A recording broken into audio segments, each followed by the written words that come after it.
Hi everyone, I'm Shemo and recently I participated in the Godot Wild Jam. In case you are not familiar, a game jam is a time-limited event where game creators come together to make games based on a given theme. It's a cool challenge that pushes creativity and skills. In this month's Godot Wild Jam the theme was Overload and I had 9 days to make a game based on it. I came up with the idea where player controls a Mars rover, complete quests and manage the power system.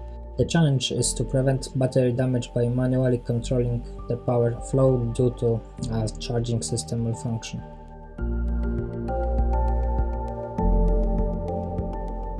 I started by generating a basic terrain. I created a simple chunk that can produce a mesh using a height map generated from noise, and I included options for adjusting the level of detail.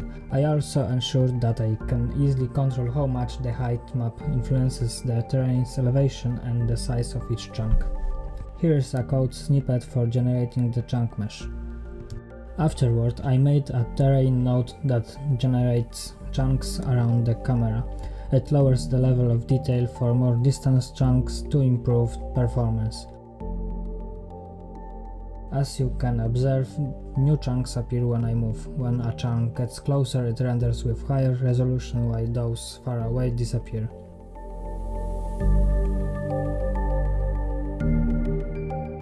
If you are interested, here is the code snippet for generating the surrounding terrain. After making the basic terrain generation, I moved on to creating the rover's model. I started by creating a simple blockout, then I added details and used procedural textures.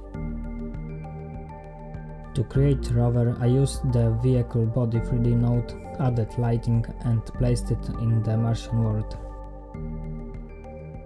To control the engine force, I implemented a PID controller which allows to specify the target velocity for more precise control. I noticed it's hard to determine speed on flat terrain, so I created a procedural material in Blender to add texture to the mesh.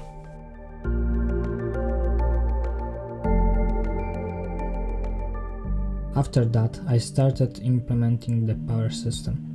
I created a simple simulation with basic text to visualize charging batteries through solar panels and using their energy to illuminate lights. The foundation is that anything producing energy, such as solar panels, has a power producer node, while anything consuming energy, like lights, has a power consumer node. Batteries play a dual role, serving as both consumers and producers, so they have both components. After getting the power system to work, I created a basic battery model and I wrote a shader to display the power level on the mesh. Then I made the solar panel device. It calculates power based on the angle to the sunlight, with 100% when perpendicular. The device checks if it's in the sun's side using raycasting, producing no power if in shadow. I thought adding wheel tracks would be a nice touch, so I designed a basic tracks texture in Blender. I created them at the wheel positions after the rover had moved a specific distance.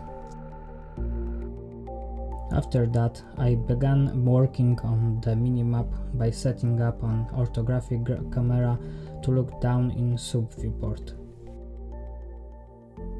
Let's move on to the UI. I have created simple panels with controls for each device, making it easy to switch settings within them. I added a new power source, the RTG, to the rover.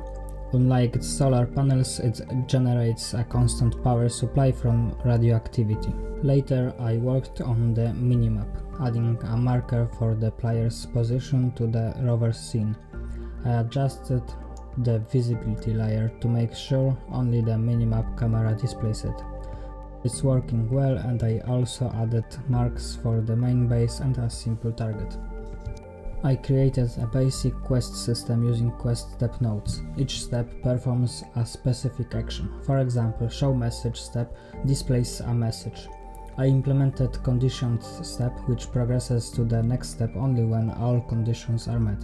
This system was used for creating a simple tutorial. Next, I added a feature for damaged batteries. These batteries continue charging even after reaching 100 capacity. However, if they exceed 100%, their health decreases, resulting in lower capacity and reduced maximum power output. At the end, I made a new model for the paste in Blender and added a sliding door. At this point, the game was complete, and I moved on to creating the main menu. I set up a 3D background scene displayed in the sub-viewport. I added a new game button and simple settings panel in the corner. I also created a basic splash screen showcasing the Godot Wild Jam and Godot logos, along with the current jam's theme. This was my first game jam, and I'm sure there will be more in the future. It was a great opportunity to create something new and learn a lot.